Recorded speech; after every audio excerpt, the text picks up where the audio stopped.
Assalamualaikum warahmatullahi wabarakatuh. Perkenalkan, saya RR Dita Wulandari Ramelan dengan NIM 20075100 dari Prodi Pendidikan Kesejahteraan Keluarga.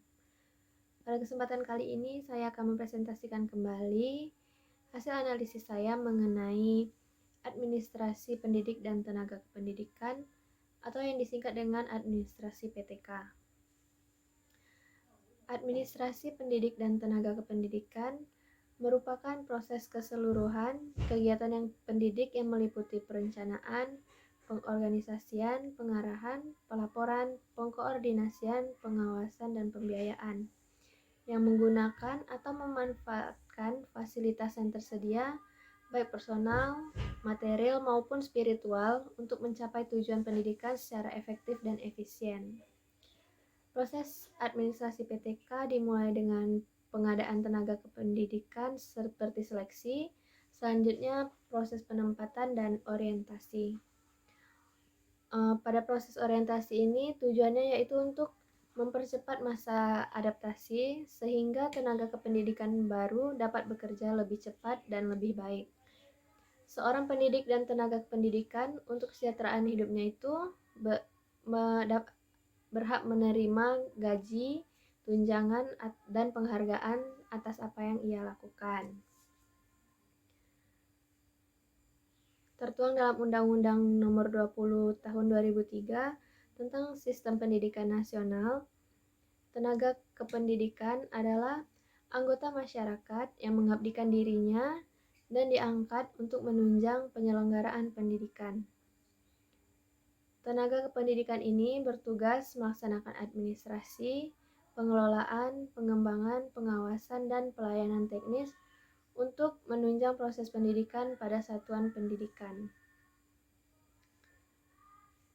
Tenaga kependidikan ini meliputi kepala sekolah, pengawas satuan pendidikan, tenaga administrasi, tenaga kepustakaan, tenaga laboratorium, tenaga teknisi, pengelola kelompok belajar, pamong belajar, dan tenaga kebersihan. Tenaga kependidikan yaitu diartikan adalah orang yang berpartisipasi dalam penyelenggaraan pendidikan di satuan pendidikan walaupun secara tidak langsung terlibat dalam proses pendidikan tersebut. Adapun proses pendidikan administrasi pendidikan tenaga pendidikan, yang pertama yaitu pengadaan pendidik dan tenaga kependidikan. Pengadaan artinya yaitu suatu proses kegiatan yang mengusahakan calon pegawai yang tepat sesuai dengan persyaratan yang telah ditetapkan dalam klasifikasi jabatan yang ada. Sumber pegawai didapat dari lembaga itu sendiri atau internal dan dari luar disebut eksternal.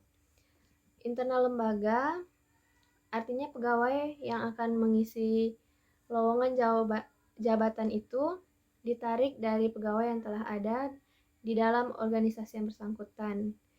Rekrutmen dengan cara ini merupakan usaha pengembangan karir, promosi jabatan dalam lingkungan kerja yang sama, promosi mutasi untuk kenaikan jabatan perpindahan kerja ke unit kerja bagian lainnya. Sedangkan perekrutan dari dalam atau internal, dalam perekrutan itu ada beberapa hal yang harus diperhatikan, yaitu mengenai informasi kualifikasi pegawai yang akan diterima. Format kualifikasi ini berisi informasi tentang catatan prestasi pegawai, latar belakang pendidikan, dan pernah atau tidak dapatnya promosi. Cara ini mempunyai beberapa keuntungan, antaranya yaitu meningkatkan moral, kegairahan kerja, prestasi kerja, dan lain-lain. Setelah tahap rekrutmen dan seleksi, selanjutnya adalah penempatan. Penempatan dalam hal ini merupakan tindakan pengaturan atas seseorang untuk menempati suatu posisi atau jabatan. Meskipun tindakan penempatan ini mengandung unsur uji coba yang menyebabkan adanya tindakan penempatan kembali, namun pada dasarnya penempatan tenaga kependidikan merupakan tindakan yang menentukan keluaran dan komposisi ketenagaan dilihat dari kepentingan keseimbangan struktur organisasi pendidikan. Tindakan penempatan ini merupakan tindakan terpadu antara apa yang dapat tenaga kerja baru perlihatkan atau pekerjakan dengan tuntutan-tuntutan pekerjaan, kewajiban-kewajiban, dan hal-hal yang ditawarkan dari jabatan tersebut. Karena hal itu, ada prinsip yang mengatakan the right man on the right place, yang artinya orang yang tepat akan berada di tempat yang tepat. Dalam konteks penempatan ini, adanya mutasi atau perpindahan pegawai dari satu daerah ke daerah lain atau dari satu bidang kerja ke bidang kerja lain dapat dilakukan dengan memperhatikan kebutuhan. Kebutuhan tersebut berkenaan dengan kebutuhan kuantitas maupun kualitas. Mutasi atau perpindahan di kalangan tenaga pendidikan dapat menjadi alternatif penting untuk pengembangan organisasi pendidikan yang ada. Tahap yang terakhir yaitu ada orientasi yang merupakan upaya memperkenalkan seorang tenaga kependidikan yang baru terhadap situasi dan kondisi pekerjaannya yang baru. Ada juga yang berpendapat bahwa orientasi ini adalah suatu proses pemberian pemahaman kepada peserta tentang segala sesuatu yang berkaitan dengan latihan yang sedang diadakan. Tujuannya agar seseorang itu cepat menyesuaikan diri terhadap orang-orang di sekitar atau tenaga kependidikan lainnya atau pada para peserta didik, dan maksud-maksud dan tujuan tersebut melandasi pelaksanaan pekerjaan, kebiasaan, usaha-usaha pembaruan yang berlangsung, dan kesempatan-kesempatan untuk tumbuh dan berkembang dalam profesi atau karir di masa yang akan mendatang. Orientasi ini juga bertujuan untuk mempercepat masa adaptasi sehingga tenaga kependidikan baru dapat bekerja lebih baik dan lebih cepat. Namun, tidak semua orientasi ini menjamin hasil yang baik. Pemberian informasi yang tidak tepat dapat menimbulkan situasi yang buruk bagi tenaga kependidikan baru maupun organisasi ataupun perusahaan. Program orientasi ini juga disebut dengan induksi, yaitu memperkenalkan para pegawai dengan peranan atau kedudukan mereka dengan organisasi atau dengan pegawai yang lainnya.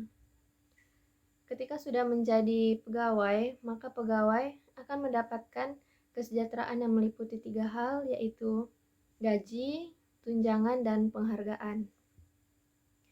Gaji artinya merupakan pengeluaran atau kompensasi yang harus diberikan kepada pendidik dan tenaga kependidikan berupa gaji pokok ditambah dengan jenis tunjangan yang sah diterima berdasarkan perundang-undangan yang berlaku.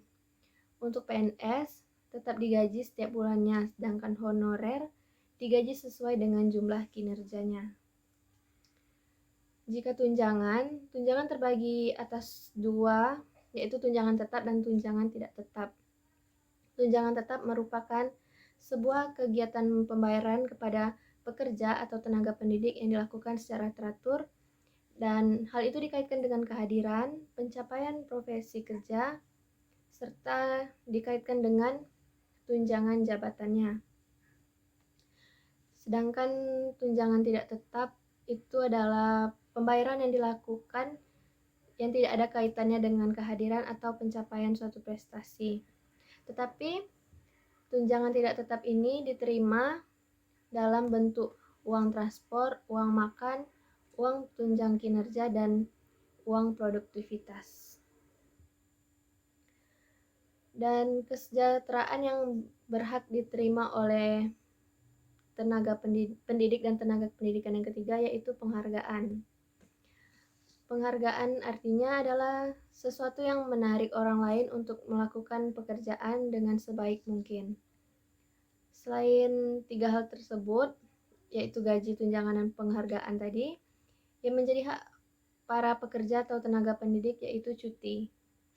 Dalam pasal 79 ayat 2 nomor 13 tahun 2003 dikenal dengan istilah istirahat panjang, yang merupakan artinya yaitu hak bagi karyawan didapatkan setelah 6 tahun secara terus-menerus pada perusahaan yang sama dan berlaku untuk setiap kelipatan masa kerja 6 tahun. Itulah hasil analisis saya mengenai administrasi pendidik dan tenaga kependidikan. Bila ada kekurangan saya mohon maaf. Saya akhiri. Wassalamualaikum warahmatullahi wabarakatuh.